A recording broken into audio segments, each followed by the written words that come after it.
Hey everybody, this is Angel Arts and happy N7 Day. It is finally here, and as promised, because of N7 Day, BioWare has dropped the latest Mass Effect Andromeda trailer. And because of said trailer, I am going to be watching and reacting to it for the very first time. So I can't even begin to express or communicate how absolutely psyched and pumped I am for this. Um, but let's get right on to it, shall we? All right, let's. We slept for hundreds of years, Oh, wow. dreaming of a new home. Ooh, this is getting intense. But when we finally awoke, I heard biotics. our dreams of peace Oh, that is were gorgeous. shattered.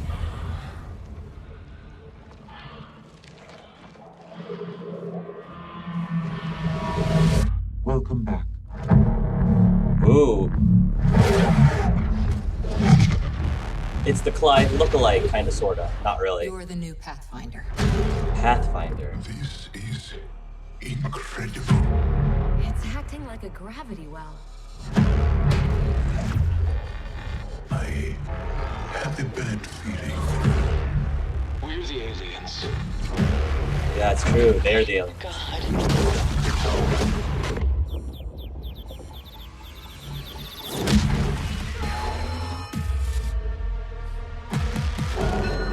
Wow. Take cover! Take cover! Whoa, what was that thing?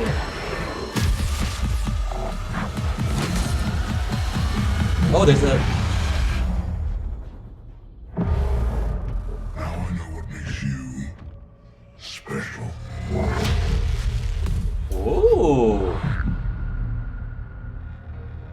So the person who is speaking, is that a glimpse as to who the big bad is, if there's going to be a big bad in this game? I don't know. There were a lot of things going on in that trailer.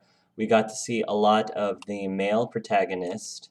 And I was told, and I think I discovered that you actually get to play, well, there actually are siblings. The possible male protagonist and the possible female protagonist are siblings of each other. And I guess during character creation, you get to decide if you want to be the brother and the sister, which is pretty darn amazing. I don't think BioWare has ever done anything like that.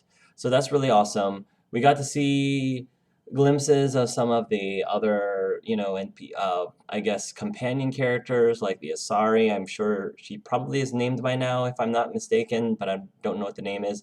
I thought I saw a Solarian in there somewhere too, so having a Solarian companion would be awesome. But I'm also really excited to get companions who are not native to the Milky Way galaxy and possibly recruiting people from the Andromeda, new aliens and new creatures from the Andromeda galaxy.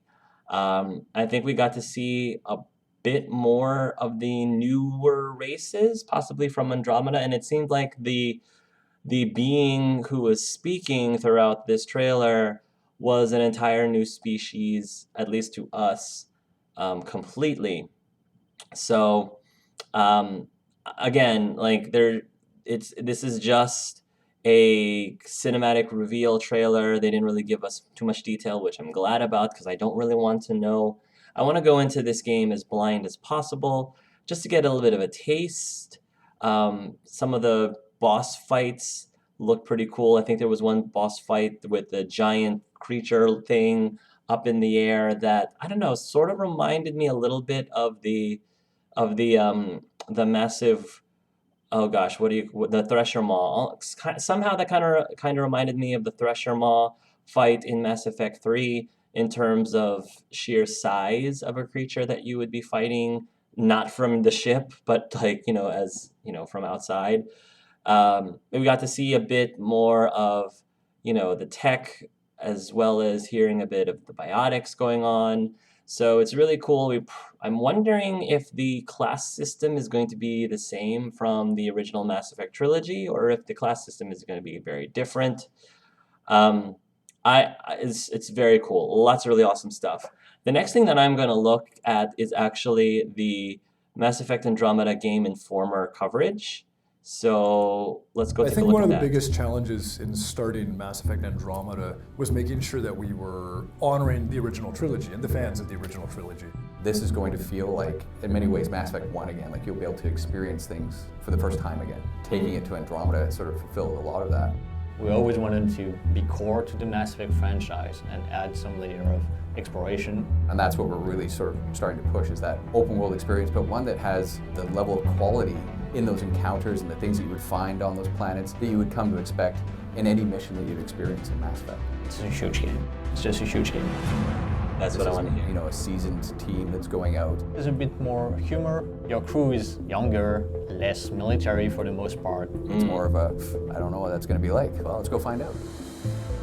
Over the course of the franchise, we ended up growing a team out here in Montreal.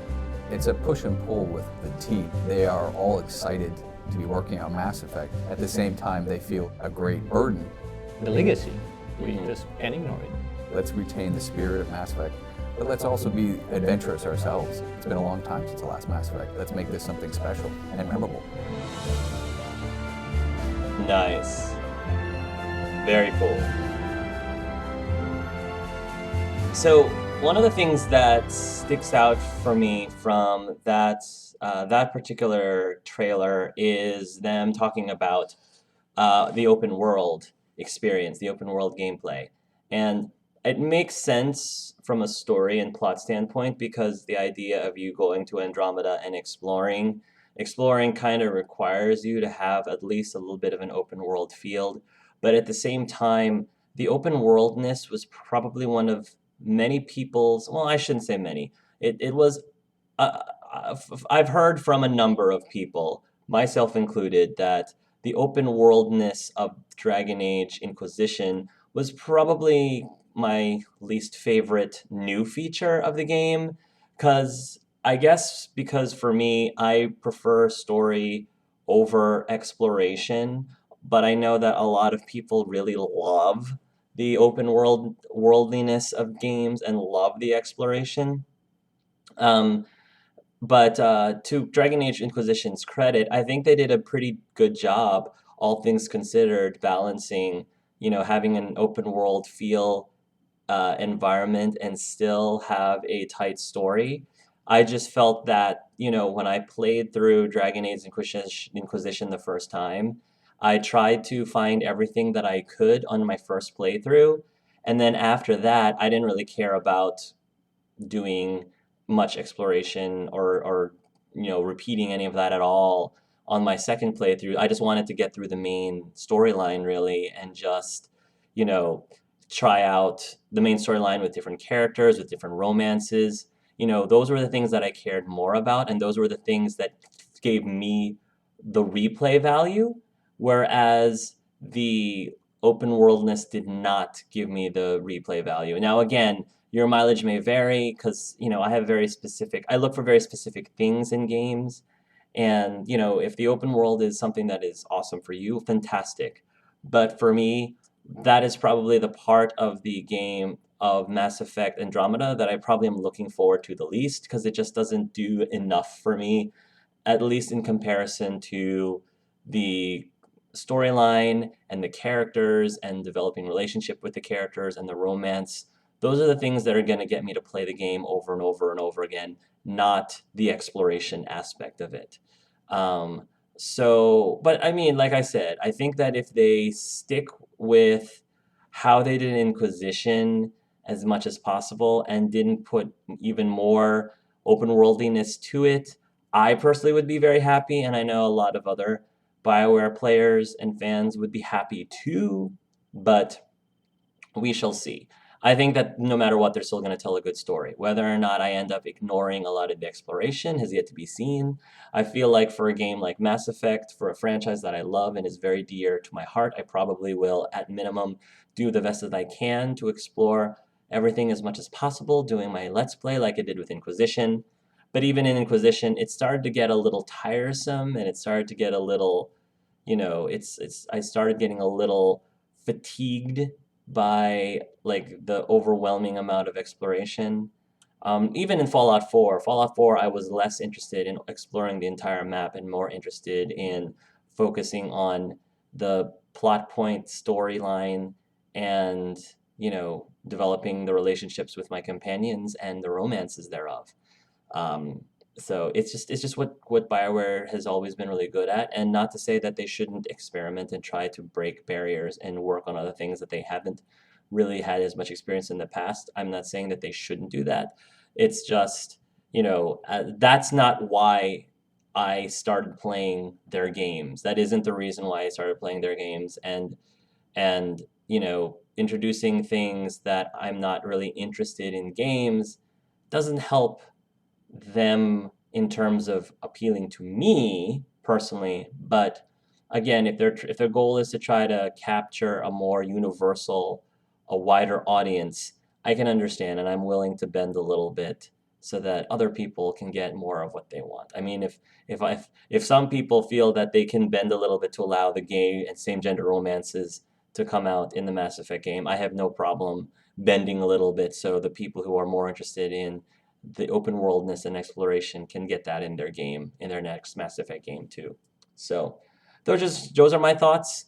Again, happy N7 Day to everybody out there. For those of you who are in the United States and are of age, please, please, please remember to vote on November 8th tomorrow. I know that this election has been a very drama-filled election, to say the least. I am not going to tell you who to vote for.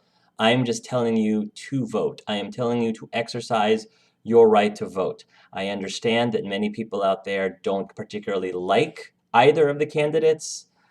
You don't have to like either of the candidates, but what you do have to do is to exercise your right to vote, to at least decide which candidate, if you can't decide which candidate will be better for the country, then decide which candidate you think will do the less harm.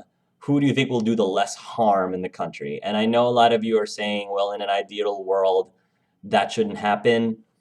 But this is the reality that we're in.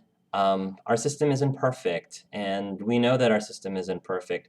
But that doesn't mean that we should offend, insult, and and downplay all of the people who fought and even lost their lives so you could have that right. All throughout history, there are people who, there are people who did not have the right to vote, groups of people who didn't have the right to vote. And by deciding that you're not going to do it just because you don't like the candidates, I don't know. I think it's a bit disrespectful, in my opinion, that you should at least exercise your vote. It's like a muscle, you need to exercise it, because if you decide not to vote this time, what's stopping you from not voting next time?